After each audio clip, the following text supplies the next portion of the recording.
Hola a todos. Hoy nos metemos de lleno en dos conceptos que son, de verdad, la base de cómo entendemos la propiedad en el derecho civil boliviano: los bienes y la posesión.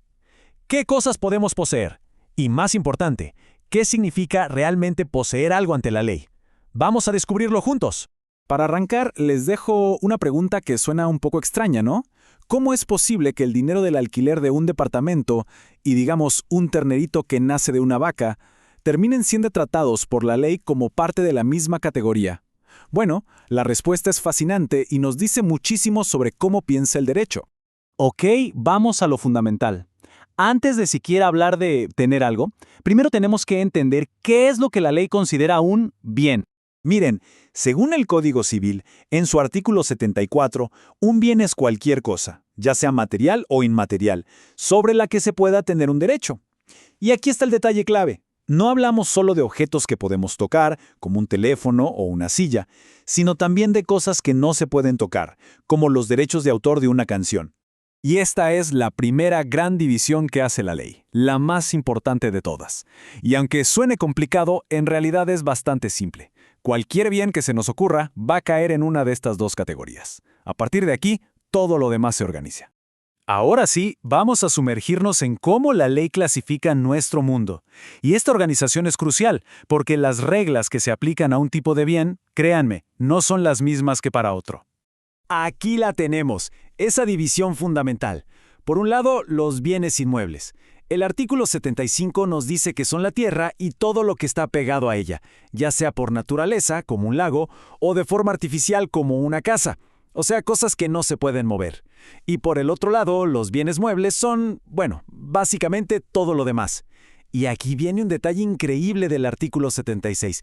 Incluye las energías controladas, como la electricidad, algo que ni siquiera podemos ver o tocar, pero que sí podemos poseer y vender. Bien, ahora vamos a clasificaciones más específicas.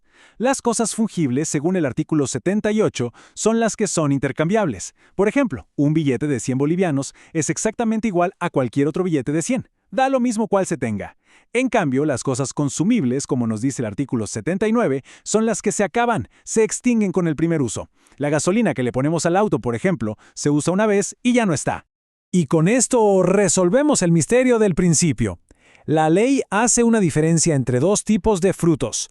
Los frutos naturales, según el artículo 83, son los que produce una cosa por sí misma, como las manzanas de un árbol o efectivamente las crías de una vaca.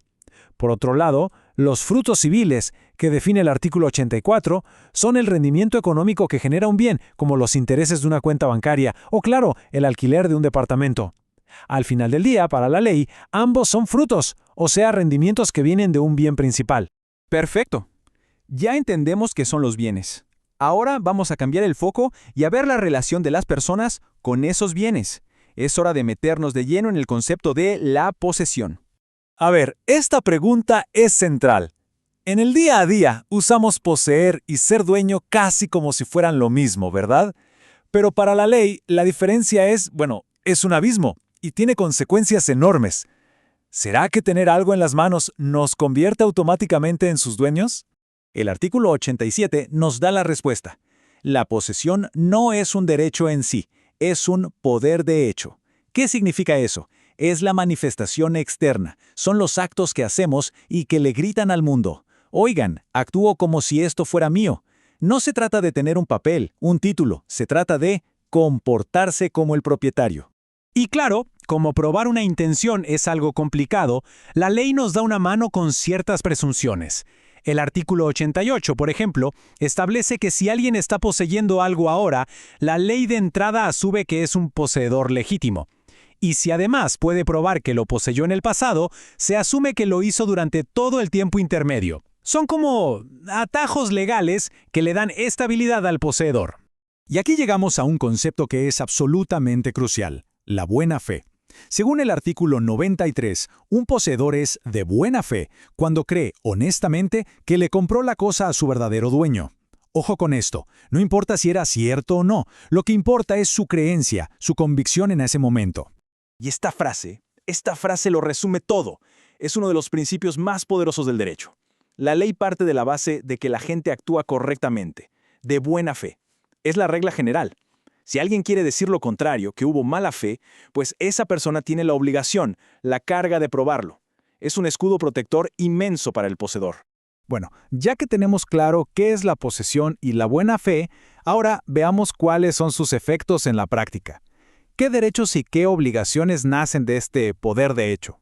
Esta tabla resume perfectamente los derechos del poseedor si tuviera que devolver la cosa y nos muestra por qué la buena fe es tan importante. Por ejemplo, según el artículo 94, si alguien ha estado cultivando un terreno creyendo que es suyo, se queda con toda la cosecha hasta que un juez le diga lo contrario. Pero no solo eso, la ley también le obliga al dueño a reembolsarle los gastos y las mejoras útiles que hizo. Y el artículo 98 es la frutilla del postre. Puede incluso retener la propiedad, no devolverla, hasta que le paguen todo lo que le deben. La ley protege esa creencia honesta. Y esto nos lleva al punto culminante de nuestra explicación de hoy. Una idea que a primera vista puede parecer totalmente ilógica, pero que es un pilar fundamental en el derecho de bienes.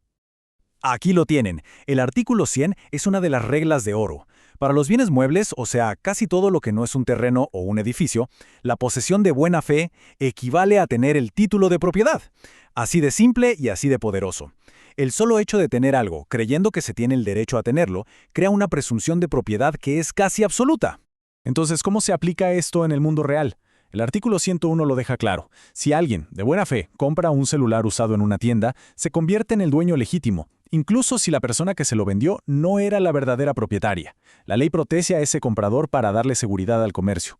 Ahora, claro, hay una excepción. El artículo 102 dice que si ese celular fue robado o el dueño original lo perdió, esa persona tiene 1 año para reclamarlo. Pero ojo, igual tiene que devolverle al comprador el precio que pagó si lo adquirió en un lugar público o en un comercio.